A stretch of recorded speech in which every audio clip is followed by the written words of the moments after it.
وقال النبي صلى الله تعالى عليه وسلم الصحابي كالنجوم بأيهم اقتديتم اهتديتم. وقال النبي صلى الله تبارك وتعالى إن الحسن والحسين هما رهاناي من الجنة.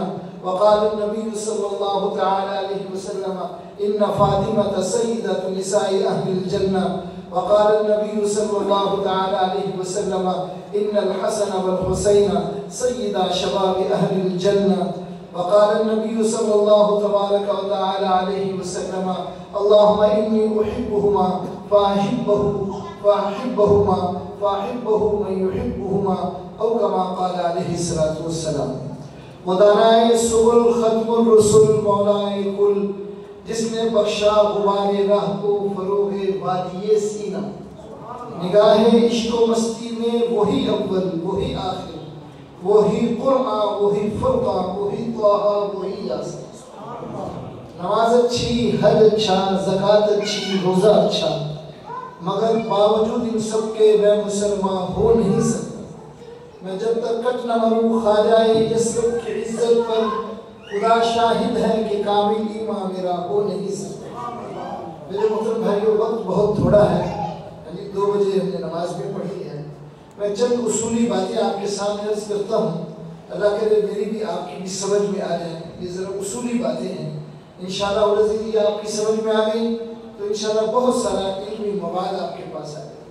پہلی بات آپ یہ سمجھیں کہ اللہ کے نبی پاک صلی اللہ علیہ وسلم کی صحبت کے لیے جن احباب کو اللہ نے منتخب کیا انہیں صحابہ کہتے ہیں.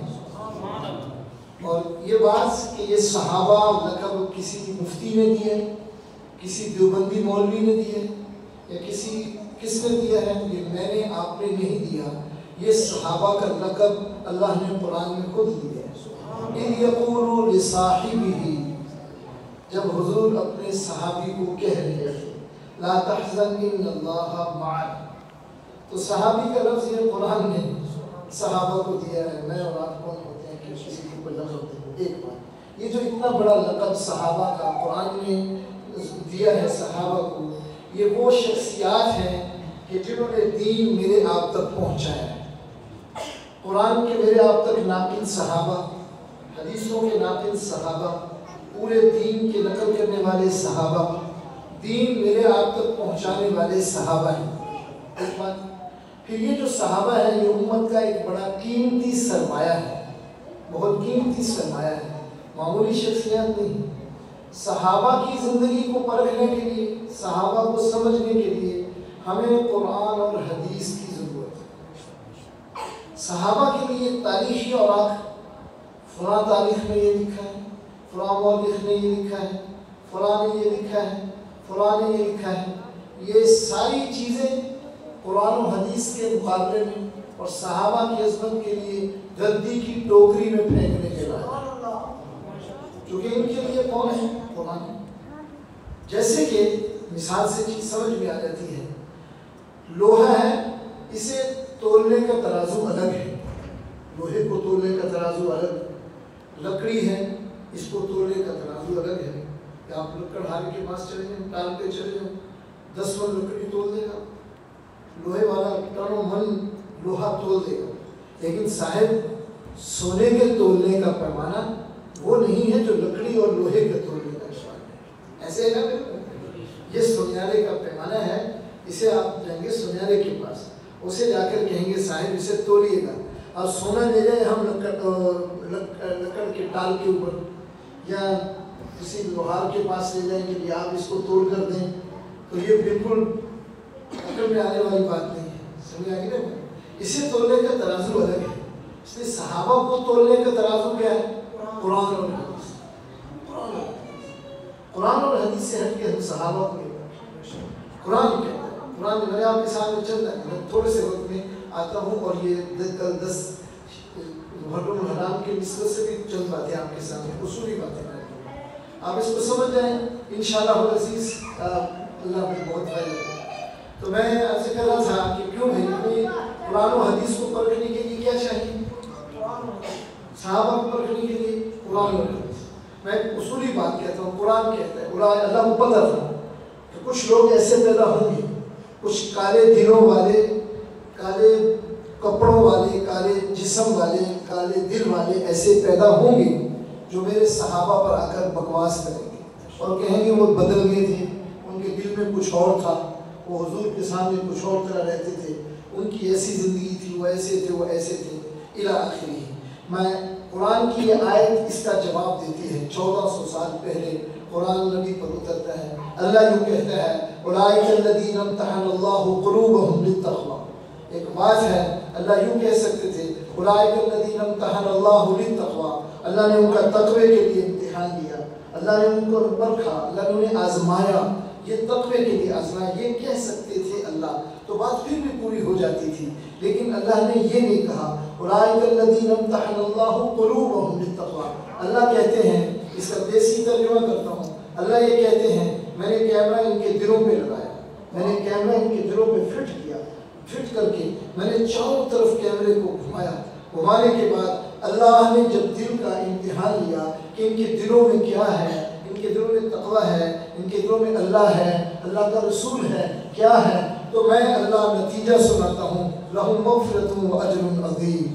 یہ کامیاب ہیں، یہ 100% کامیاب ہیں، ان کو 100/100 نمبر دے کے کہتا ہوں، ان کے لیے مغفرت ہے، اجر عظیم ہے۔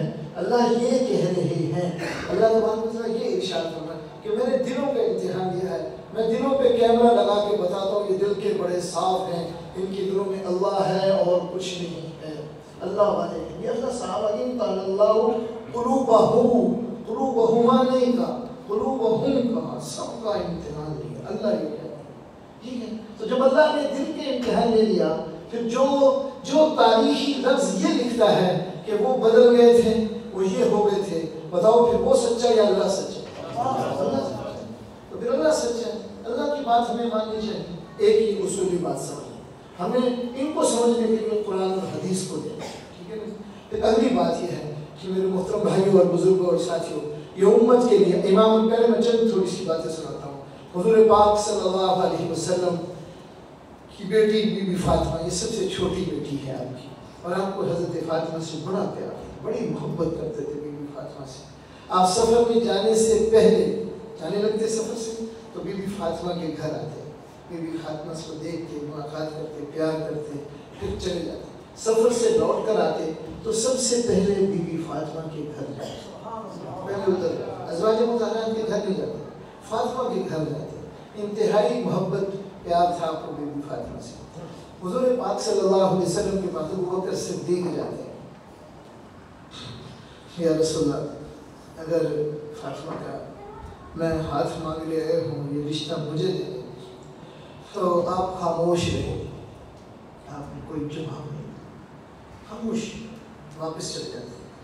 حضرت عمر فاروق نے کہا کوئی جواب ملا ہے؟ کہیں جواب تو نہیں ملا، خاموشی اختیار کی ہے حضور۔ حضرت عمر فاروق جاتے ہیں اور جا کر کیا کہتے ہیں، یا رسول اللہ فاطمہ کا ہاتھ مانگتا ہوں، یہ کہا میرے سے، آپ پھر خاموشی اختیار کرتے ہیں۔ دونوں حضور کی منشا کو سمجھ گئے کہ ہمارے نصیب میں یہ نہیں ہے، واپس آئے۔ حضرت علی کو گالی، جاؤ رشتہ مانگو جا کے حضور، اور کہا تمہیں نہیں ملا، مجھے کہ میں تو فقیر ہوں، میرے پاس تو کچھ ہوتا ہی نہیں، فقیر ہوں، نادار ہوں، کہیں نہیں، منشا نبوی کچھ اور ہی معلوم ہوتی ہے، جاؤ چلو۔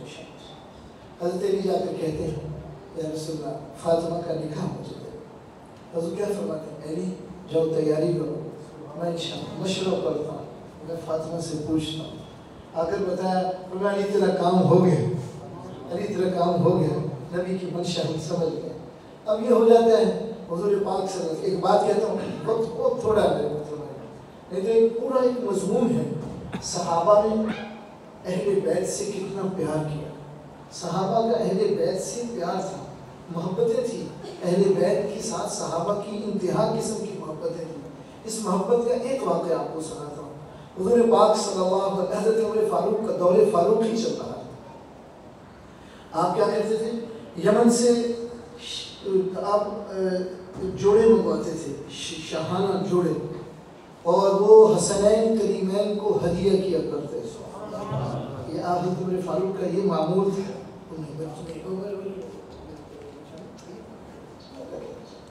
آپ کا یہ معمول تھا، آپ یہ کام یہ کرتے تھے۔ ایک دفعہ کا واقعہ، آپ نے مدینے کے لوگوں کی دعوت کی، حضرت عمر فاروق رضی اللہ عنہ، جتنے لوگ بیٹھے تھے آپ نے سب کو 500 روپے ہدیہ دی، اور اپنے بیٹے عبداللہ ابن عمر کو بھی 500 روپے دی۔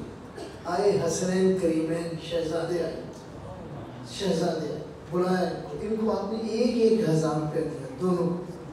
عبداللہ ابن عمر جو بیٹے تھے، خلیفے کے بیٹے، حضرت عمر فاروق کے بیٹے تھے، کہنے لگے ابا میں خلیفہ کا بیٹا ہوں، مجھے 500 دیے، ان حسنین کریمین کو شہزادوں کو آپ نے 1000 دیا، یہ کیا مسئلہ ہے؟ یہ بات کہہ نہیں دی۔ حضرت عمر فاروق کو غصہ آ گیا، میں بیٹا بات سن، میری بات سن، تجھے پتہ ہے کہ تیرا باپ کون ہے؟ آپ ہیں، عمر فاروق ہے، تیری ماں فلاں ہے، یہ تیری ماں ہے، وہ یہ تیرا باپ ہے، تجھے پتہ ہے حسنین کریمین کی ماں کون ہے؟ جنت کی عورتوں کی سردار ہے، تجھے پتہ ہے ان کا نانا کون ہے؟ ان کا نانا نبیوں کا نبی ہے، نبیوں کا سردار ہے، اور یہ ہے وہ ہے وہ ہے۔ بیٹا تیری جرأت کیسے ہوئی کہ تو ان کا مقابلہ کرے؟ بیٹا دنیا میں ان کا کوئی مقابلہ کرنے والا نہیں ہے۔ یہ حضرت عمر فاروق کے الفاظ ہیں، یہ حضرت عمر فاروق کہہ رہے ہیں حسنین کریمین کے مقابلے، اور ان کے لیے شاہانہ جوڑے منگوائے جاتے تھے جو انہیں ہدیہ کیے جاتے تھے۔ ایک دفعہ حضور پاک صلی اللہ علیہ وسلم حضرت حسین کو کندھوں پہ اٹھا کے جا رہے تھے، تو حضرت عمر فاروق کی نظر پڑ گئی۔ آپ نے فرمایا نعم المرکوب، ہے سواری کیا ہی اچھی سواری ہے، سواری کتنی اچھی ہے۔ آپ نے فرمایا عمر نعم الراکب، سوار بھی بڑا اچھا ہے، صرف سواری اچھی نہیں ہے، سوار بھی بڑا اچھا ہے، جو میرا سوار ہے یہ سوار بھی بڑا اچھا ہے۔ آقا نے فرمایا ہما ریحانایا من الجنہ، یہ دونوں میری جنت کی خوشبوئیں ہیں، ہما ریحانایا من الجنہ، یہ دونوں میری جنت کی خوشبوئیں۔ ایک اور اصول کی بات آپ سے عرض کروں، دونوں ہماری آنکھوں کے تارے ہیں، محبت ان سے، میں ایک بات کہتا ہوں اور یہ میری نہیں ہے، صحابہ سے، اہل بیت سے محبت ایمان کا حصہ ہے، یہ بات کہتا ہوں ایمان کا حصہ ہے، جیسے لا الہ الا اللہ محمد الرسول اللہ ایمان کا حصہ ہے، ایسے صحابہ اور اہل بیت سے محبت بھی کیا ہے، یہ بھی ایمان کا حصہ ہے۔ ایسی بات نہیں ان سے محبت نہیں تو ایمان نہیں، اور ایسے نہیں کہہ رہا ہوں، حضور پاک صلی اللہ علیہ وسلم کی حدیث ہے ان الحسن والحسین من احبہما فقد احبنی ومن ابغضہما فقد ابغضنی۔ اللہ حسن اور حسین سے جو محبت کرتا ہے وہ تحقیق وہ میرے سے محبت کرتا ہے، حسن اور حسین سے جو بغض رکھتا ہے وہ گویا مجھ سے بغض کرتا ہے۔ اور ایک بات اگلی صحیح کہوں گا، بابا کے توہل کہوں گا، اور جو صحابہ کے بارے میں شک کرتا ہے، ان کی نیت کے بارے میں شک کرتا ہے، وہ نبی پہ شک کرتا ہے، وہ قرآن پہ شک کرتا ہے، وہ اپنے ایمان کی حفاظت کرتا ہے۔ اس نے براہ راست نبی پہ شک کیا، نبی صحابہ نبی کے تربیت یافتہ تھے، یہ انہوں نے براہ راست نبی پہ شک کیا، انہوں نے براہ راست رب پہ اعتراض کیا۔ قرآن کہتا ہے وَكُلًّا وَعَدَ اللَّهُ الْحُسْنَىٰ، ان سب سے جنت کا وعدہ ہے، ان سب کے لیے مغفرت ہے، اجر عظیم ہے، لقد رضی اللہ عن المؤمنین ہے، اللہ کا قرآن یہ کہتا ہے میں ان سے راضی ہوں، ان کے لیے مغفرت اجر عظیم ہے، ان سب کے لیے جنت ہے۔ علماء بیٹھے ہیں ان سے پوچھ سکتے ہیں وَكُلًّا، یہ کلن میں تنوین، یہ یہاں مضافرے کے عوض میں ہے، کلن من الصحابہ کے، ہر صحابی سے جنت کا وعدہ ہے۔ اللہ کا قرآن یہ کہتے ہیں سب سے جنت کا وعدہ، یہ سارے جنتی ہیں۔ تو اس لیے میرے محترم بھائیوں اور بزرگوں اور ساتھیوں، ہمیں ان سے دل و جان سے محبت کرنی چاہیے، اور یاد رکھیے گا جہاں سیدنا امام حسین رضی اللہ تعالیٰ عنہ سے محبت اور ان کے تذکرے ہیں، اس کے ساتھ ساتھ سیدنا امام حسن کے بھی تذکرے کرنے چاہیے۔ ایک اصولی بات بتاتا ہوں، آپ جتنا سیدنا امام حسین کو بیان کریں گے اور ان کی مظلومیت کو بیان کریں گے، مد مقابلوں کا اور دشمن کا اتنا موقف مضبوط ہوتا چلے جائے گا، مضبوط ہوتا جائے گا، اور جتنا آپ حسنیت کو بیان کریں گے، سیدنا امام حسن کو بیان کریں گے، اتنا ہی اہل سنت والجماعت کا موقف مضبوط ہوتا جائے گا اور ان کا موقف کمزور ہوتا چلے گا۔ قرآن کہتے ہیں، صحابہ کی تعریف کرتا ہے، ابو بکر کی تعریف کرتا ہے، قرآن کہتا ہے والذین استجابوا لربہم مراد ہے، وَأَمْرُهُمْ شُورَى بَيْنَهُمْ یہ حضرت عمر فاروق مراد ہے، وَمِمَّا رَزَقْنَاهُمْ آپ موقع نہیں ہے نہیں تو ان آیات کے مطابق آپ کو واقعات سناتا کہ ان کا شان نزول یہ کیوں ہے۔ میں نہیں کہہ رہا ہوں، شاہ ولی اللہ رحمۃ اللہ علیہ نے ازالۃ الخفا عن خلافت الخلفاء میں ان آیات کا مصداق انہیں بتایا، علامہ جلال الدین سیوطی رحمۃ اللہ علیہ نے بھی ان آیات کا مصداق انہی کو بنایا ہے۔ وَأَمْرُهُمْ شُورَى بَيْنَهُمْ عمر فاروق مراد ہے، وَمِمَّا رَزَقْنَاهُمْ يُنْفِقُونَ عثمان بن عفان مراد ہے، وَالَّذِي وَمِمَّا رَزَقْنَاهُمْ يُنْفِقُونَ آگے وَجَزَاءُ سَيِّئَةٍ سَيِّئَةٌ مِثْلُهَا یہ حضرت علی مراد ہے، فَمَنْ عَفَا وَأَصْلَحَ فَأَجْرُهُ عَلَى اللَّهِ اس آیت کا مصداق سیدنا امام حسن ہے۔ آپ کے پاس حضرت امیر معاویہ سفید کاغذ بھیجتے ہیں، کہتے ہیں بھتیجے یہ حکومت مجھے دے دے اور شرطیں لکھ دے، سفید کاغذ مجھے دے دو، تو شرطیں لکھ دے، جو شرطیں تیری ہوں گی سب مانوں گا، یہ خلافت مجھے دے دے۔ آپ سفید کاغذ کے اوپر ویسے ہی دستخط کر کے کہتے ہیں چچا میں تو ویسے بھی اس کو چلا نہیں سکتا، اس کا اہل نہیں ہوں، میں بغیر شرط کے آپ کو دیتا ہوں۔ فمن عفا جس نے معاف کر دیا، وَأَصْلَحَ آقا نے فرمایا حضرت امام حسن کی طرف اشارہ کر کے آپ نے فرمایا کہ اس میرے بیٹے کی وجہ سے دو بڑی جماعتوں میں صلح ہوگی، یہ میرا بیٹا سردار ہوگا، اس کی وجہ سے دو بڑی جماعتیں آپس میں صلح کریں گی۔ وَأَصْلَحَ اور اس نے صلح کی، فَمَنْ عَفَا وَأَصْلَحَ فَأَجْرُهُ عَلَى اللَّهِ یہ قرآن ان صحابہ کی تعریفیں کر رہا ہے۔ دوسری جگہ اللہ کہہ رہے ہیں محمد الرسول اللہ، جماعت کی امیر ان کا نام محمد ہے اور ان کا عہدہ رسول اللہ ہے، والذین معہ اور وہ جو آپ کے ساتھ ہے۔ 63 معیتیں علماء نے لکھی ہیں، حضرت ابوبکر کو حضور کے ساتھ جو معیتیں حاصل تھیں 63 قسم کی وہ تھیں، ان میں سے نبذۃ منہا 63 سال عمر حضور کی ہے، 63 سال عمر ابوبکر کی ہے۔ حضور پاک صلی اللہ علیہ وسلم کو بھی زہر دیا گیا، ابوبکر کو بھی زہر دیا گیا، حضور صلی اللہ علیہ وسلم کو زہر گوشت میں دیا گیا، ابوبکر کو بھی زہر گوشت میں دیا جاتا ہے، حضور صلی اللہ علیہ وسلم کو بھی زہر یہودی عورت نے دیا تھا، ابوبکر کو بھی زہر یہودی عورت نے دیا تھا۔ حضور صلی اللہ علیہ وسلم اس زہر کی وجہ سے بچ گئے تھے اور آپ کے ساتھ والا شہید ہو گیا تھا، ابوبکر بھی زہر کے اثر سے بچ گئے تھے، ساتھ والا شہید ہو گیا تھا۔ جس چادر میں حضور کو غسل کے بعد ڈالا تو اوپر ڈالی گئی، ابوبکر پر بھی وہی چادر ڈالی گئی۔ اور میرے محترم بھائیوں، حضور بھی آخری وقت میں مسواک کرتے ہیں، ابوبکر بھی آخری وقت میں مسواک کرتے ہیں۔ حضور کی مسواک بھی اپنی عائشہ چباتی ہے، ابوبکر کی بھی مسواک عائشہ چباتی ہے، اور بہت سے ہیں۔ والذین معہ یہ میں نہیں کہہ رہا ہوں، قرآن کہتا ہے، اور وہ جو آپ کے ساتھ تھا، ان چیزوں میں سب چیزوں میں ابوبکر آپ کے ساتھ تھا۔ اشداء الکفار کافروں میں بڑے سخت تھے، عمر بن خطاب ہے۔ رحماء بینہم آپس میں شیر و شکر تھے، یہ عثمان بن عفان مراد ہے۔ سجدہ رکعا سجدہ رکوع کرنے والے سے علماء نے لکھا ہے حضرت علی کی نماز حضور کی سب سے زیادہ مشابہ تھی، سب سے زیادہ۔ یبتغون فضلا من اللہ ورضوانا یہ سب اللہ کے فضل اور خوشنودی کو چاہتے تھے۔ اللہ قرآن میں اپنے صحابہ کا یوں تعارف کرواتا ہے اور یہ سب کچھ بتاتا ہے، تو اس لیے میرے محترم بھائیوں صحابہ کے لیے قرآن اور حدیث ہے اور کوئی چیز نہیں۔ تو میں یہی عرض کرنا چاہ رہا تھا، اس لیے میرے محترم بھائیوں ہمیں ان اہل بیت سے دل و جان سے محبت کرنی چاہیے، لیکن وہ کام کرنے چاہیے۔ میں آخری بات ہے، میں کہہ کے بات ختم کر دیتا ہوں۔ دیکھو آپ نے اپنے محب سے جو محبت کرتا ہے تو ان کی اداؤں سے محبت کرتا ہے، اس کی ہر چیز سے محبت ہوتی ہے۔ سیدنا حسین رضی اللہ تعالیٰ عنہ کو جب آخری وقت میں شہید کیا جاتا ہے، ظہر کی نماز کا وقت آتا ہے، آپ اپنے مد مقابلوں کو دشمنوں کو کہتے ہیں لوگوں بھائی نماز کا وقت کہاں ہے، میں نے پڑھنی ہے نماز پڑھنے دے دو تو تمہارا بھلا، نہیں تو میں نے پڑھنی ہے۔ آخری وقت میں بھی آپ نے نماز پڑھ کر دیکھا، نیزوں کے سائے میں، تلواروں کی جھنا جھن میں، تیروں کی بوچھار میں بھی آپ نے کیا پڑھ کے دیکھا؟ تو محبت والا نماز چھوڑے گا یا پڑھے گا؟ تو آپ آخری وقت میں کیا پیغام دیں گے؟ یاد رکھیے گا پورا واقعہ میں آپ کے سامنے کیا بیان کروں، کسی کو آج تک پتہ ہی نہیں ہے کہ واقعے کی حقیقت کیا ہے، صاف کہتا ہوں، کس کو حقیقت واقعے کی پتہ ہی نہیں ہے۔ جنہوں نے من وعن واقعہ لکھا ہے اس اخباری رپورٹر سے میں یہ پوچھتا ہوں کہ بتا جب تم یہ واقعہ لکھ رہا تھا من وعن یہ سارا، تو حضرت امام حسین کے محبت کرنے والوں میں سے دشمنوں میں سے، اگر تو دشمن ہے حضرت امام حسین کا تو دشمن کی بات میں سننے کے لیے تیار ہوں، اور اگر آپ کی تو محبت کرنے والوں میں سے تھا تو یہ رپورٹ تیار کرنے کے بجائے تجھے ساتھ شہید ہونا چاہیے، تیرا محب شہید ہو چکا ہے، تو تو نے ساتھ شہادت کا جام کیوں نوش نہیں کیا؟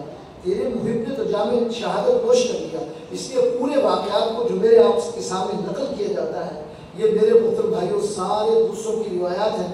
میں اور آپ اس بات کی بری ہیں. یہ بات ببانگ دوہر کہتا ہوں, ذمہ داری سے کہتا ہوں.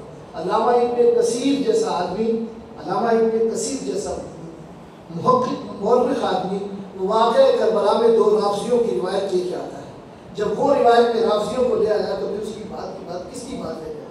اس لیے میں اس واقعے کے پیچھے نہیں جاتا ہوں, لیکن ایک بات کہتا ہوں کہ آپ کو شہید کیا گیا ہے, ظلمن شہید کیا گیا. اس سارے واقعے کا جو نچوڑ 2 چیزیں ملتی ہیں.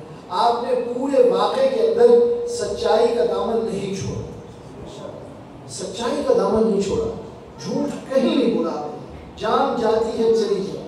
آپ نے اس شعر کا پورا مصداق بن کے دکھایا. ایک جان تھی سو وہ بھی دے دی, پھر بھی رہے شرمندہ سے, اہل دل خود ہی لکھنے گے کہانی اس افسانے کی. جان تھی سو وہ بھی دے دی, پھر بھی رہے شرمندہ سے, اہل دل خود ہی لکھنے گے کہانی اس افسانے کی. جان دے دی لیکن سچائی کا دامن آپ نے نہیں چھوڑا. بتاؤ بھائی, ہم بھی اہل بیت سے محبت کرتے ہیں اور ہمارے اس محبت کا تقاضا کیا ہے کہ ہمیں جھوٹ بولنا چاہیے, سچ بولنا. سب نیت کرتے ہو نا جی, آج کے بعد انشاءاللہ جان جاتی چلی جائے ہم جھوٹ نہیں بولیں, سچ بولیں. دوسرا آپ نے کام کیا کر کے دکھایا, افائے عہد کی, وعدہ پورا کر کے دکھایا. جو وعدہ ہم نے کیا آپ نے سب کو کہا دیکھو بھائی میں وعدہ کر چکا ہوں, جان جاتی چلا. عبداللہ ابن عمر نے پاس آئے, ہاتھ جوڑے, میرے چچا جان بھائی کیا کر رہے ہو, مت جاؤ. کوفی لا یوفی, یہ کوفی وفا نہیں کرتے, یہ وفا نہیں کرتے, ان میں وفا نہیں ہوتی, یہ کبھی وفا نہیں کریں گے. تمہارے پاپا کے ساتھ یہ کیا, تمہارے بھائی کے ساتھ انہوں نے یہ کیا, تمہارے ساتھ بھی. تو میں وعدہ کر چکا ہوں, وعدہ کر چکا, وعدہ کر لیا. وعدے میں وفا کر کے دکھا دی. جان تھی وہ سو بھی دے دی. یہ ایک یہ اوصاف کوئی بیان نہیں کرتا, یہ چیزیں بھی بیان کرتا ہے. وفائے عہد کر کے گئے. پھر اگلا کام کہ آپ نے نماز کو نہیں چھوڑا کسی حال. یہ 3 چیزوں کی ہم پابندی کر لیں تو میں یہ سمجھوں گا کہ ہم حقیقی عاشق ہیں, ہم حقیقی محب ہیں. ایک چھوٹا سی مثال دے کے میں آپ کو ایک بات چھوڑا. ہم چھوٹے چھوٹے ہوتے تھے, ہاتھ سے جھلنے والی پنکھی تھی ہمارے گھر, بہت اچھی تھی, ہماری والدہ کو بڑی پسندیدہ تھی, بہت پسندیدہ. عقل مند سمجھ جائے کہ میری اس بات کو صحیح. وہ نے میری چھوٹی بہن سے ٹوٹ لی, میرا بھانجا بھی ساتھ ہے, اس کی ماں سے 10 سال ہے وہ اس سے ٹوٹ گئی. اور اس کو پتا تھا یہ امی کی تو بڑی پیاری ہے, میری تو خیر نہیں, امی تو چھوڑے گی نہیں. اور اس نے شور کرنا شروع کر دیا, یہ کس نے توڑ دی ہے, یہ کس نے توڑ دی ہے, یار ہے ہاں ہاں جس نے توڑی ہے ہم میں سے, وہ بولے گا تھوڑی, وہ تھوڑی بتائے گا میں نے توڑی ہے, میں نے توڑی ہے. اب وہ جو میں بھی چھوٹا تھا, بڑا نہیں تھا, میری والدہ ہم بہت سمجھدار تھا. اس نے کہا پتر ہوں روڑا پا, میں سمجھ گئی ہے کہ میں توڑی ہے. اگر زیادہ روڑا پڑتا نا یہی توڑنا, جن نے روڑا پڑنا ہے سارے کے سارے, یہ سارے یہی حضرت امام حسین کے قاتل ہیں, یہی دشمن ہیں. آج اپنے چھپانے کے لیے شور کرتے چلے جا رہے ہیں, تو لہٰذا ان کی کیا بات مانیں گے. وآخر دعوانا الحمدللہ.